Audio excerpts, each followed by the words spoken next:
A lot of things have been said, so I'll be very brief. I'll just extend or build upon the point where Professor Ness left. Many, we call him Manny as a term of endearment, a term of camaraderie. I mean, since 2007-8, the world has witnessed many anti-capitalist movements, spontaneous anti-capitalist movements. In the West, for example, Occupy Wall Street.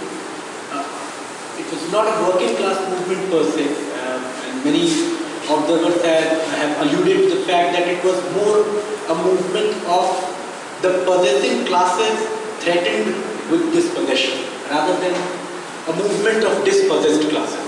Even then, definitely it was anti-capitalist, spontaneously anti-capitalist movement. It was against the financial oligarchy in the US, against the speculative capital ruling the roost around the world. Then we have in the eastern part of the world, Arab Spring, particularly Egypt, which in my opinion passed through a revolutionary situation twice in the last 7 or 8 years. But despite the fact that it passed through the revolutionary situation, it could not be, the revolutionary situation could not be consummated into a revolutionary power. Also, the Gezi Park movement in Turkey.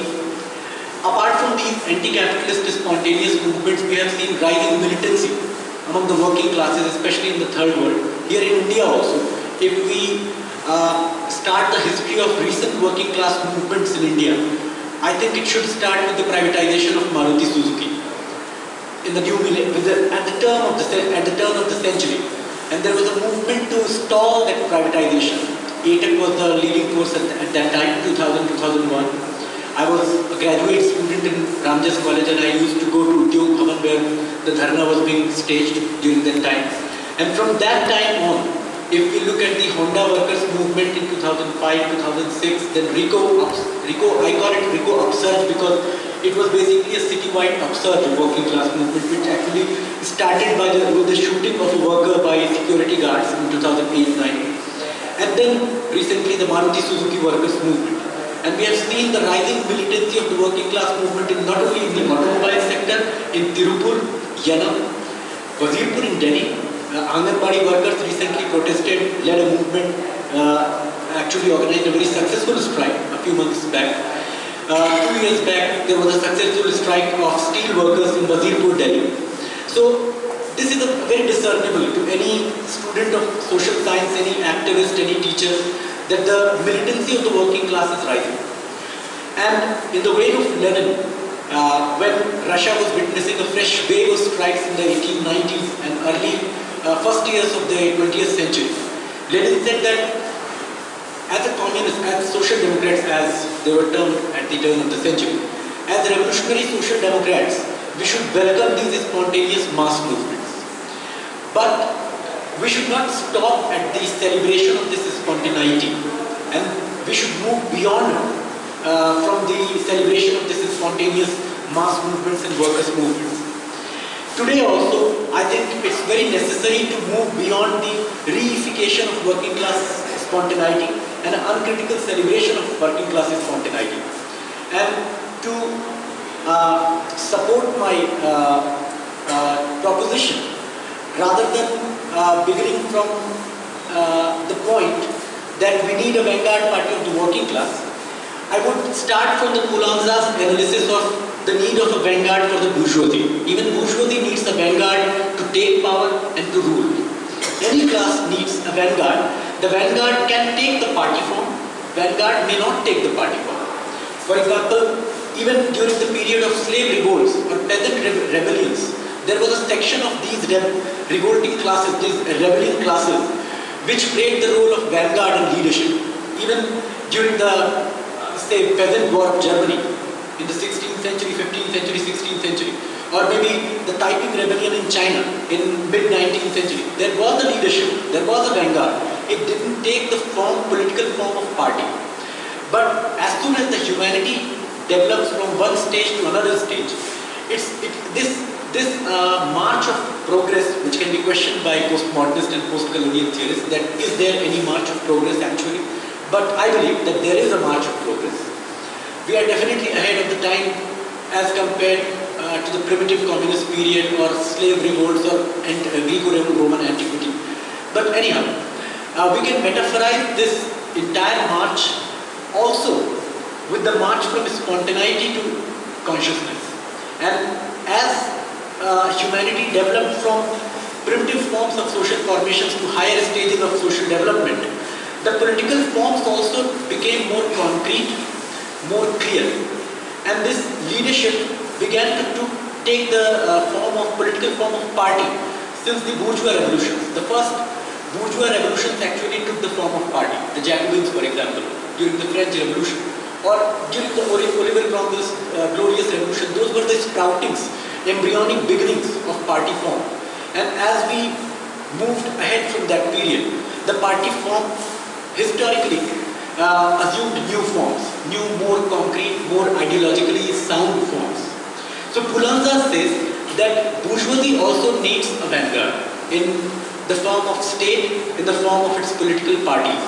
Bourgeoisie needs many parties because bourgeoisie as a class is united by average rate of profit, the basic competitive logic of capitalism. Bourgeoisie is not united by some kind of collective urge to resist the onslaught of any antagonistic force.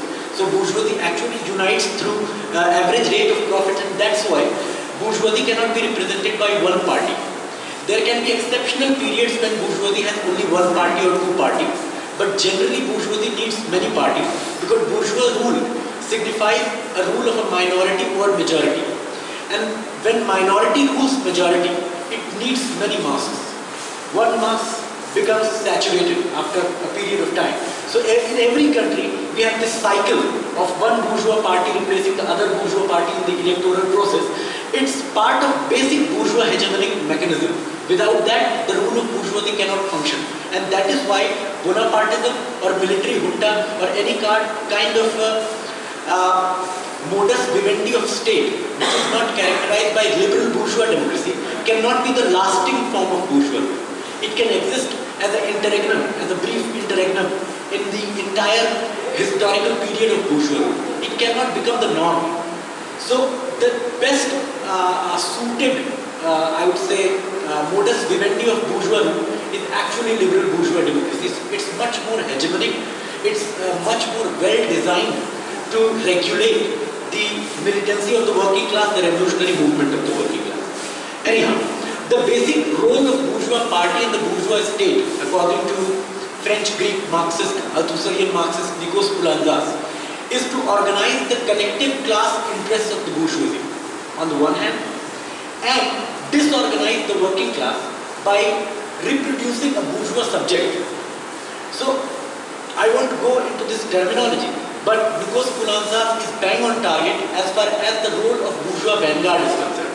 For example, if we give the rule for the tasks of the government in India into the hands of Adani and Ambani, then they will lead the country very soon to an explosive situation, because individual members of capitalist class cannot think in long terms, in long duty. And due to that limitation, because if Ambani will think that we have to prolong the bourgeois rule, and that's why we have to control this animalistic primitive urge of capital to exploit labor more and more, extending the working day and prolonging the working day as long as possible to make the working class, if possible, round the clock, 7 days a week, around the year. It's their animalistic urge, because if they have to remain competitive in the market, they have to exploit labor more and more. The basic competition is about minimizing the cost. And the basic competition in minimizing the cost is about minimizing the regular cost. And the regular cost is wages, which they have to give every month. And they would rather invest in machinery, in infrastructure, that is constant capital, and increasing the productive of the working class, of the worker.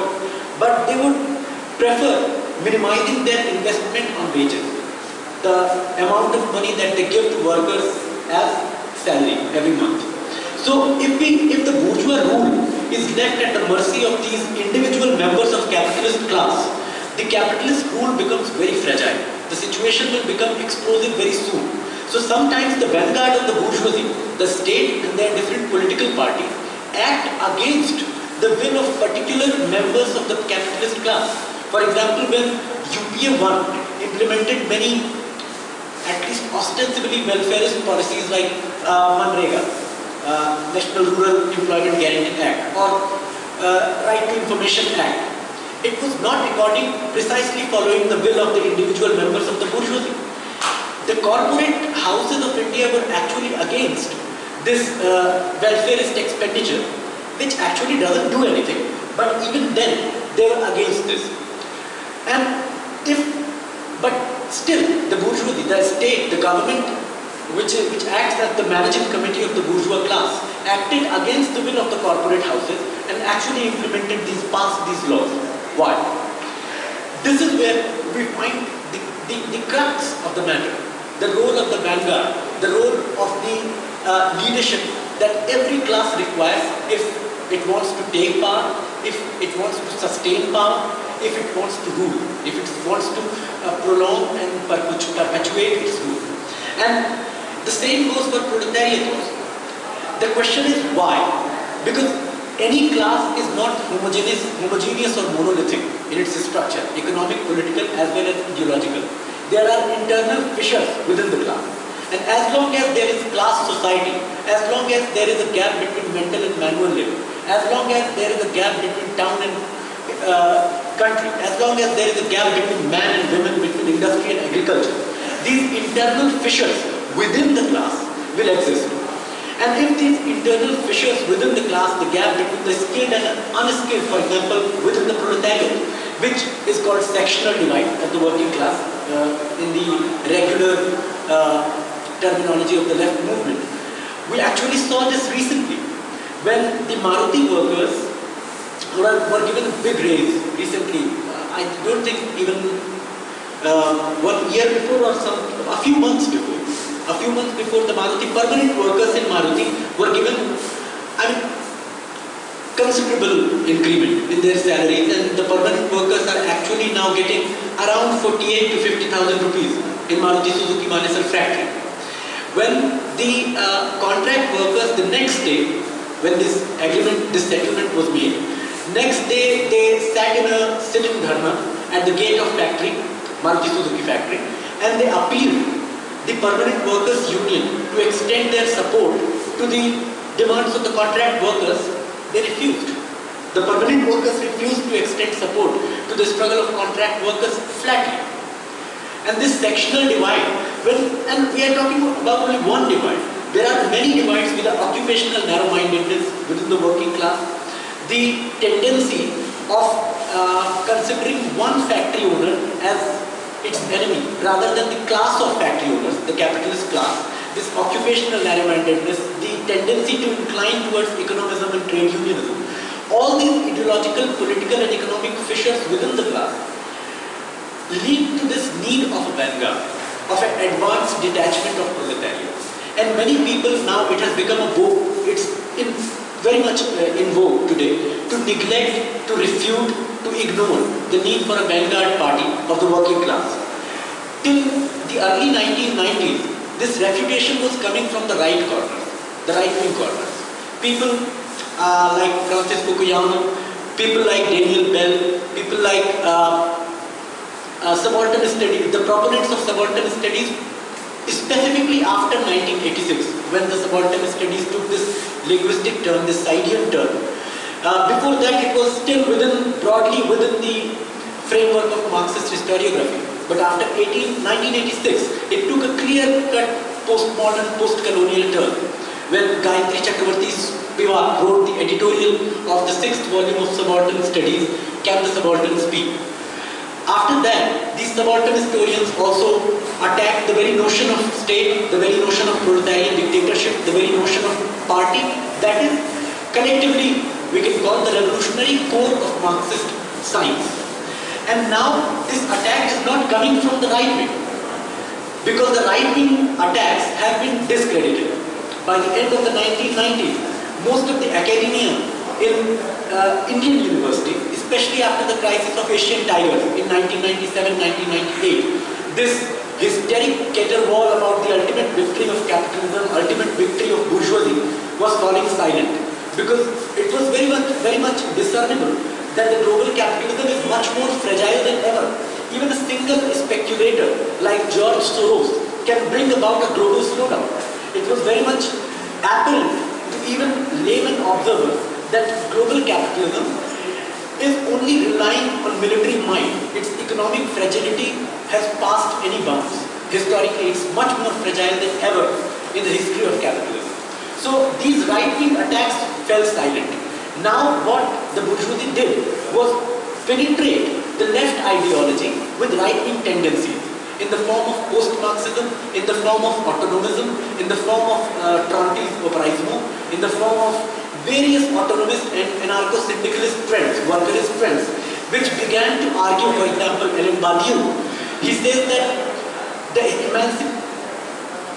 categories, the concepts of party and state have become irrelevant for emancipatory politics. For example, people like, as Manny said, people like John Holloway, who say that they have devised this new way of changing the world without taking power. Then there are subtraction theorists who say that the entire bourgeois rule is standing on the accumulated surplus, which is nothing but dead labor. If the working class subtracts itself from the system, then the bourgeois rule will fall by itself. They don't tell where the working class will go, on Mars, on Venus, which planet. But they say that somehow they will subtract, the working class will subtract itself from the circuit of capital, and the accumulatory mechanism of capital will fall down. We can bring it down by just subtracting ourselves. So it's the kind of way to propose from left corners negating the concept of the party, refuting the concept of the party, the need for a vanguard party, and it's actually denying any agency to the class.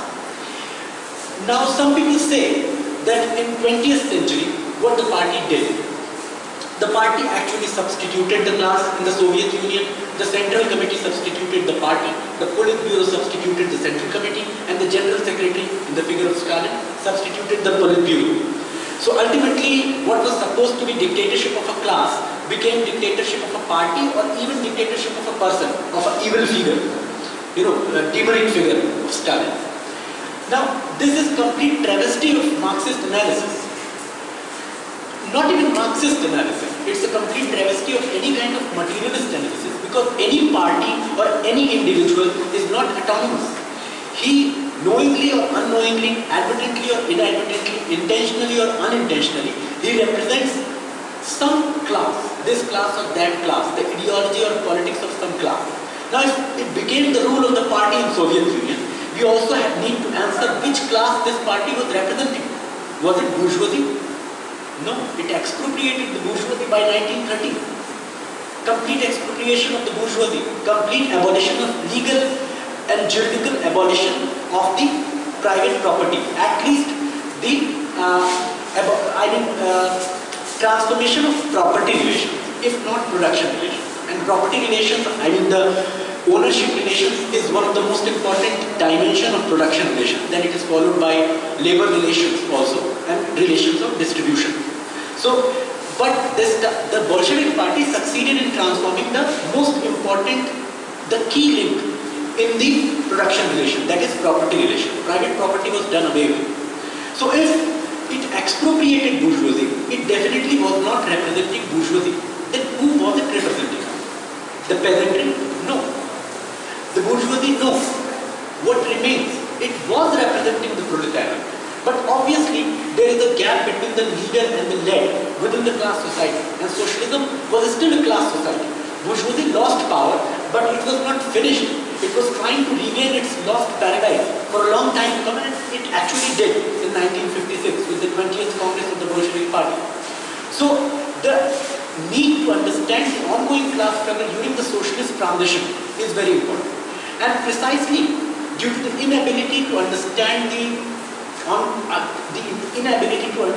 dynamics of class struggle during the socialist transition, especially by the European left in the 1960s, there was a pathological reaction on the part of the European left. For example, most of the people who later became post-colonial theorists, Foucauldians, postmodernists, and various strands of post-theories were actually disciples of Louis Althusser, who was a structuralist Marxist, post-structuralist Marxist, and actually he took very wrong positions with the PCF regarding the 20th Congress and supported the revisionists. Later, in essays and self-criticism, he self-criticized for taking wrong positions. And I believe that despite his very problematic theory of ideological state apparatus, which denied any kind of agency to the revolutionary subject, he actually proposed an idea of revolutionary subjectivity without a revolutionary subject, which is very important to understand. But anyhow, the revolutionary left, especially in the 1960s following the Czech incident, the Hungarian incident, and the sense of Soviet social imperialism, went into kind of denial mode either, or into the extreme of this rejectionism of the very idea of party. I mean, a kind of a sort of a reaction which can be characterized by throwing baby with the dirty water of the baby tub. So they threw the baby with the dirty water, and they actually said the original sin started with the party. The movement, the proletariat organized itself politically as a party. It organized its vanguard, it organized its advanced detachment, what Lenin said, the tangible embodiment of proletarian worldview. The moment this happened, everything went haywire. So people like, even today, I mean Badiou, these were people who were early militant Maoists. If you read Badiou's theory of subject, or if you read Badiou's On Contradiction, which has not been translated into English, one of my friends in US made tentative translation of the article, gave it to me, and it was revealing. It's very, I don't agree with everything what Badiou says in these works, but still, it was still within the paradigm of Marxist, Leninist, Maoist analysis. And these people went to the extreme of rejecting the very idea of the need of a revolutionary worker state, a state characterized by the dictatorship of proletariat. They went to the extreme of rejecting the need of a party, vanguard party, and there was this pathological reaction of this confused Paris of May 1968, which was completely confused. There was an upheaval, student movement going on against de Gaulle's repressive policy. It was in the support of cultural revolution in China, which was taken as something which was a revolution against the party. As Badiou says, an idea of communism, that GPCR, Great Proletarian Cultural Revolution, was actually a revolution against the party, which it was not, but it was conceptualized as a revolution against the party. So this pathological reaction still has its resonance, even in the Indian left. There are people in India also who are talking about self-organization of the working class, autonomous movements. They are getting funding from autonomous movements, Dutch autonomia and all. There are so-called independent new trade unions, I won't take names, who are getting funds from from the likes of Ford Foundation, Rockefeller Foundation, Ebert Foundation, and they are claiming that they are the new autonomous representatives of the working class. They are going to independent. I mean, it's a very pertinent question to ask. Independent from what? Independent from politics? Independent from ideology? Independent from organization? Definitely not independent from organization, because they themselves are an organization. So independent from a particular kind of politics. Which politics? Revolutionary Marxist Leninist politics. So actually they are masquerading as, there was a slogan in France actually in the 1960s which said that we need something more radical than Marxism. So in this stupefying search for something more radical than Marxism, they ended up in the arms of right-wing postmodernism, not even postmodernist left. They were driven into the arms of right-wing postmodernism. For example, subaltern studies. People like Dipesh Chakrabarty and Sumit Sarkar has presented a brilliant critique of this right-wing turn of subaltern studies, where people like Dipesh Chakrabarty took Sati Pratha as, or even the RSS, Ashish Nandi, Dipesh Chakrabarty, Partho Chatterjee, these people at one time actually celebrated Kar Seva, which was done for the demolition of Babri Masjid, as assertion of subaltern identity. And there are people in Calcutta right now, people like Ranveer Samadar, and people like those who believe in the Foucauldian theory of governmentality, people like Kalyan Sanyal, who has recently passed away, my respects for him. But these people believe that Mamata Banerjee is an expression of assertion of subaltern identity. Now, what can be more politically obscene than that? What can be politically more shameful than that? Mamata Banerjee, who used to be one of the right-hand women of Siddharth Shankar Ray, the butcher of Kolkata. Now, there are people ostensibly claiming to be left, postmodern left, post-colonial left, Foucauldian left, whatever that means. I mean, these people are claiming that Mamata Banerjee is the expression of subaltern assertion. Then, I don't know what is subaltern assertion, as many pointed out correctly, that the Gramscian category of the subaltern has been abused, misused like no other socio-political category by these new left and post-Marxist left. So I can go on and on, but I would stop here. That on the note that actually today, if we understand even sociologically the structure of classes, the nature of the rule of classes, it almost becomes axiomatic and it almost becomes intuitive to understand the need for vanguard, for leadership. The class cannot prepare in chorus at home about taking political power. It needs a vanguard. Every class needs a vanguard, and as long as we have a class society, as long as we have a society where there is a disparity between mental and manual labor, between men and women, between town and country, between industry and agriculture, between skilled and unskilled, we will need a vanguard. And those who in the name of being more radical than Marxism refute this concept are actually intentionally or unintentionally, consciously or subconsciously, denying any agency to not only class, they are denying any agency to historical change.